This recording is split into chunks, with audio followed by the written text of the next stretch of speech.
My in-laws made a group chat called Family Only and left me out of it. I found out when my husband left his phone unlocked. When I confronted him, he said, "It's just for planning things." I didn't argue. I just started making my own plans. The next time they had a get-together, I sent a group text with a photo from the beach and the caption, "Some families know how to include everyone." I grew up thinking family meant loyalty. You showed up for people.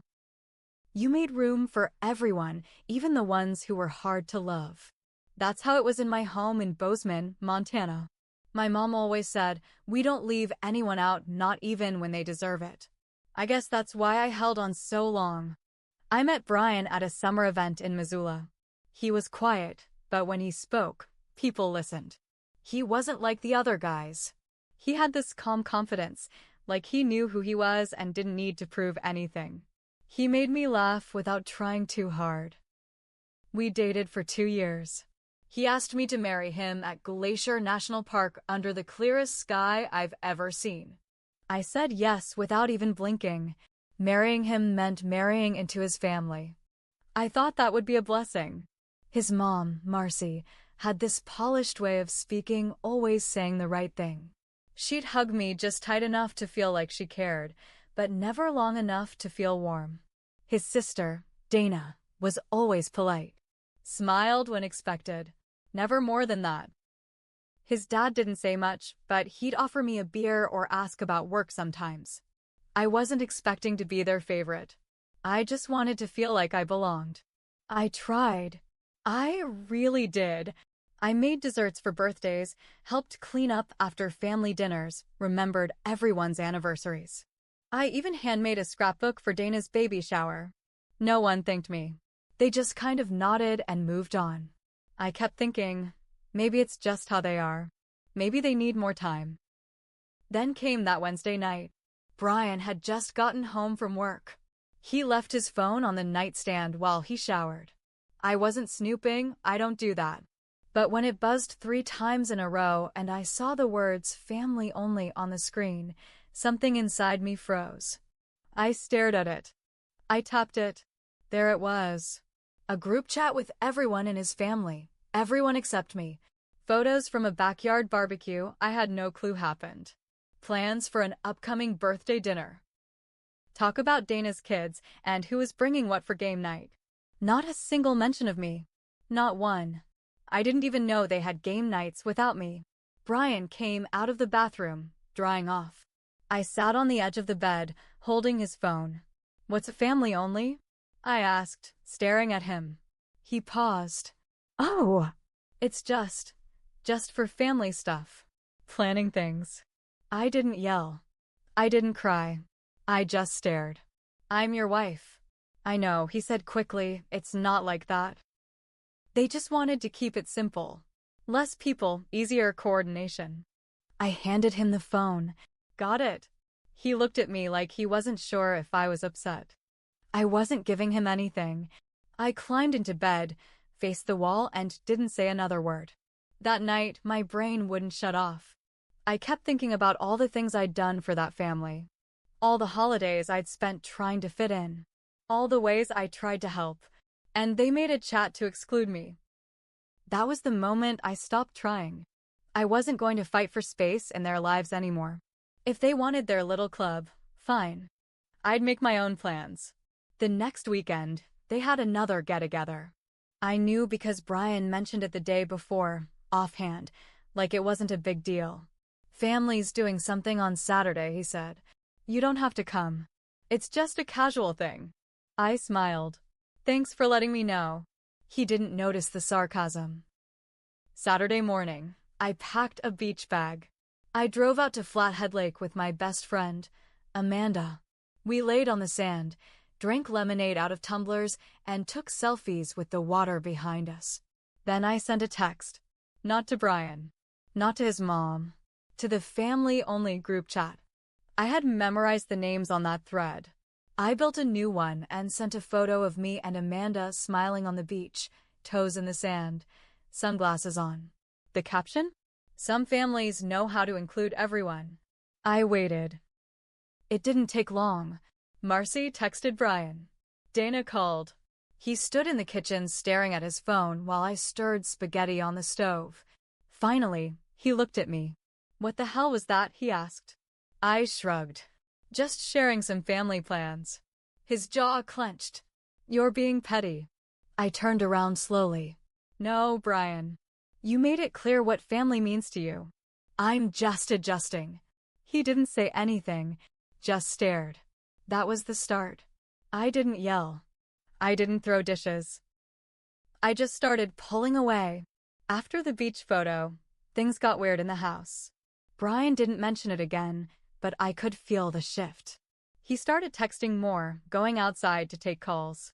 He'd say it was just his mom or Dana asking about the kids, even though we didn't have any. I knew he was trying to manage the blowback, but he wouldn't bring me into the conversation. Not really. So I gave him space. I cooked dinner, did laundry, smiled when I had to. But inside, I was gone. I was already building walls. The next week, Brian went to a quick lunch with his mom. He came back quiet, tapping his keys against the counter while I unloaded groceries. "She's hurt," he finally said. I didn't turn around. "Is that so?" "She said she didn't mean for you to feel left out. They just didn't think you'd want to be in the group." That hit hard. I turned, eyes narrowed. I planned Dana's baby shower. I showed up to their recitals. I sat in a church pew for 4 hours when your cousin got baptized at 30. But yeah, I must have seemed uninterested. Brian flinched. "They're not saying you're a bad person." "No," I said flatly, "just not family." He had no answer. A few days later, I got a DM from Brian's cousin Jenny. We'd barely spoken before, but now she messaged me directly. "Hey, just so you know, I thought it was shitty they left you out of the chat. You didn't hear it from me, but Marcy called you overly emotional and said you'd just complicate things." I stared at the message for a long time. Then I took a screenshot. I texted it to Brian. He didn't reply. Not that night. Not the next morning. When he came home from work, he went straight to the fridge, didn't even look at me. "She didn't mean it like that." I laughed out loud. "Do you even hear yourself anymore?" That night, I slept on the couch. A week later, I got an invitation from Amanda. Her family was doing a Labor Day trip to Big Fork, renting a cabin, having bonfires, barbecues, wine on the deck. "You're coming," she told me. No excuses. I didn't make one. I packed my bags and left Brian a note. "Gone for the weekend. Don't wait up. I'll be with a family that wants me there." I didn't text. Didn't check in. But I knew he was watching. Because the moment Amanda posted a photo of me laughing on the deck with her dad handing me a beer, Brian liked it. Then Marcy commented, "Glad you found a place that suits you." That was it. No smiley. No hearts. Just that. I screenshotted that too. Saved it in a folder I started on my phone called Real Faces. From there, the game changed. I stopped asking Brian about his plans. If he had a family dinner, I made sure I had dinner plans too, ones with photos. I got closer to Amanda's family. Her mom started inviting me to little events. Her brother fixed my car when it started making noise. Her aunt taught me how to make proper chicken and dumplings. For the first time in a long time, I felt seen. Brian didn't handle it well. He got moody. Short. Snapped over little things. "You're doing this on purpose," he'd mutter. No, I'd say, "I'm just living." But deep down, I wanted him to squirm. I wanted him to feel what I felt, lying in bed that night staring at a chat made by people who never once saw me as part of their group. Then the big one hit. Amanda's brother invited me to a wedding as his date. And I said yes. Brian didn't find out right away. I was careful. But someone tagged me in a photo. It was a simple pic. Me in a blue dress, laughing under string lights. Amanda's brother standing next to me, not even touching me. Still, Brian exploded. He called me at 1:14 a.m. "You want to explain this?" "No," I said. "I really don't." The next morning, Brian wasn't home. His car wasn't in the driveway, and his phone was off. I didn't bother texting him. I poured myself some coffee, sat on the porch, and felt something strange, peace. But it didn't last. Later that afternoon, I got a knock on the door. It was Dana. I hadn't seen her in weeks. She stood on my porch like she didn't know whether to apologize or yell. "Can we talk?" she asked, holding a reusable coffee cup like it was a peace offering. I leaned against the doorframe. "Sure." She stepped inside like it was still her house. Sat at my kitchen table. Looked around, like she was judging how clean it was. "I'm not here to fight," she said. "But I need to say something." "Go ahead," I said flatly. "I don't know what's going on between you and Brian, but it's making Mom sick. She's worried. She says you're changing." I almost laughed. "I'm not changing. I just stopped pretending." Dana sighed. "Look, I'll admit the group chat was messed up. But Mom said it wasn't meant to hurt you." "It did," I said. "And none of you cared." She looked down. "I told her we should have added you." That one stung more than I expected. "I wasn't even worth fighting for?" "You didn't say anything at the time," I said. "None of you did." She looked up, frustrated. "Because it's hard to be around you sometimes. You're quiet. You hold back. You don't let people in." I stared at her, stunned. "So, because I'm not loud or clingy like you, I don't belong?" "That's not what I meant." "No," I said, voice hard. "I think it is." She stood up. "I'm trying to help." "No. You're trying to make yourself feel better." She left. I didn't hear from Brian that night either. But the next morning, I woke up to an email from Brian's lawyer. Subject: Separation agreement proposal. I stared at the screen. No fight. No conversation. Just a cold email. Attached was a document about dividing property, car titles, a note about the house. Clean, businesslike. No mention of what we'd shared. No apology. Just bullet points and clauses. That's when I knew. This wasn't just about a group chat. They never wanted me. Not one of them. And now, they wanted me gone. But I wasn't leaving quietly. I stared at that email for over an hour. He didn't call. Didn't text. He just passed me off to a lawyer like I was something to be checked off a to-do list. That night, I poured a glass of wine and opened my laptop. I didn't cry. I didn't even shake. I just opened every folder, every message, every screenshot I'd saved over the past few months. The Real Faces folder was full now. Texts from Marcy, screenshots from Dana's social posts, Brian's cousin gossiping about his friend, from work, a woman I had already suspected but never brought up. I had enough. Brian wanted to play this like a business deal? Fine.